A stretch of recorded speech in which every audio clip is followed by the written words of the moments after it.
So hi guys and welcome back to my channel.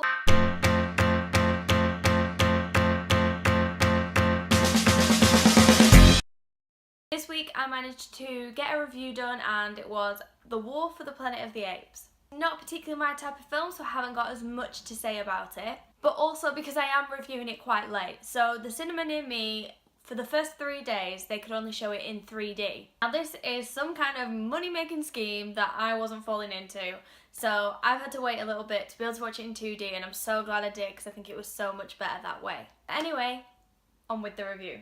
So this is the third instalment of the newest 8 films, and this one is directed by Matt Reeves. So Matt Reeves directed this one and the second one, The Dawn of the Planet of the Apes, but he didn't direct the first one.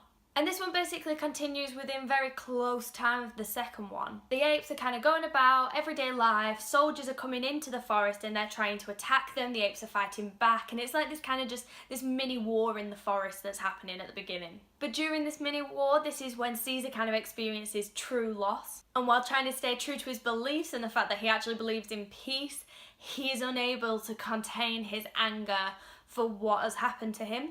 Much like Cobra, kind of in the second film, so it's kind of this conflict of him trying not to become that person. Oh, well, that monkey, that ape. But unable to do so, he ends up on this journey searching for the kernel that brought this terror to his family.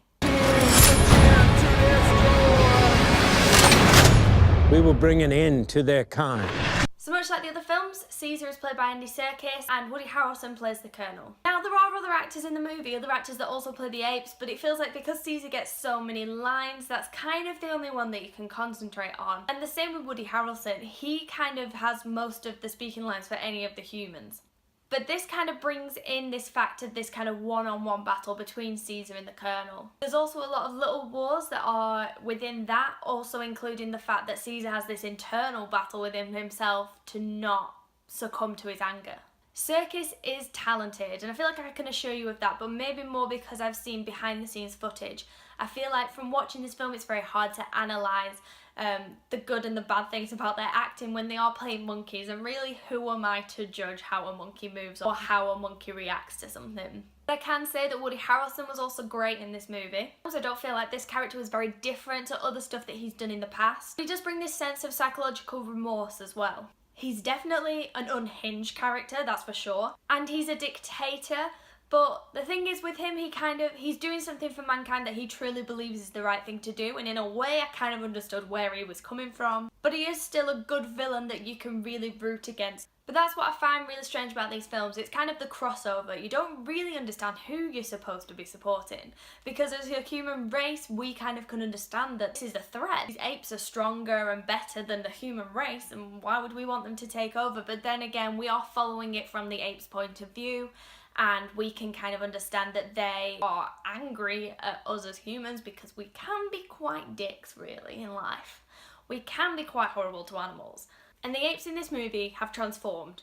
They're basically walking and living better versions of the human race. It's gone from the first film where he's just like, no, to this film where they are having full-blown conversations. And Caesar really is a genius ape. You understand why all the other apes are kind of following him, like he knows what he's doing. There are some other quirky apes in this film. We've got this big gorilla who looks like he could just beat down anyone in one punch. Then you've got this big fluffy orangutan that's so cute, and he's kind of just like the grandpa of the film. He's definitely the one I would be going to. Now, so let's just talk about the girl for a second in the film. From the poster, I got the idea that the film was kind of about protecting her, but really that hardly came into play at all. I really wanted there to be this huge internal conflict in Caesar about this girl and whether he should really carry on protecting her. Really, she just follows him around for the whole film. Now, there was reasons for her storyline and it created some connections. I just feel like more could have been done with that. I feel like it was an interesting storyline. It was kind of a bit cliche, but it could have been done better than it was. The thing is, these 8 films just really aren't my type of thing. I did enjoy the first one. I thought that was quite nice, but that was just kind of like James Franco and Caesar, just like growing up happy in a house together. It was quite cute. The second one I actually watched on the day of watching the third one because I had to catch up. And by the end of it, I was aped out. It was like 5 hours worth of just like apes like, ooh, ooh, ooh, ooh. Right, I probably shouldn't do that ever again, but something along those lines. I do feel like it leans on its CGI and its cinematography being amazing, more so than the storyline, because actually it's a very simple storyline when you really look into it. What really stands out in this film is the music and the score, similar to the other films. It's just really, really influential on your emotions. The shots are long. There's this thing, it's like shot reverse shot, so it's kind of a shot of the ape's face, and then it's a point of view shot, seeing what they're looking at, and then a reaction on their face. The film's basically made up of those.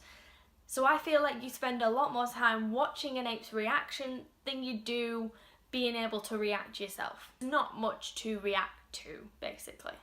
There is, though, at the end, this massive epic fight scene. Some really clever use of slow motion, some stuff that's a little bit different, and it really does well to round off the whole film. The thing is, throughout the film, it's all about this man-made kind of war, and the fact that the apes are kind of trapped in that, and they're becoming more like man, and they're more involved in these things.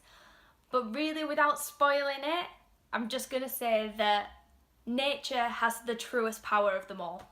So anyway, give this review a like. Please comment below if there's anything you prefer me to do. I'm hoping to do a video soon that's not just a review of a movie. I might get a friend in and we'll just chat about like directors or something like that. So comment below if there's anything like that you'd like to see, and always subscribe to my channel if you haven't already.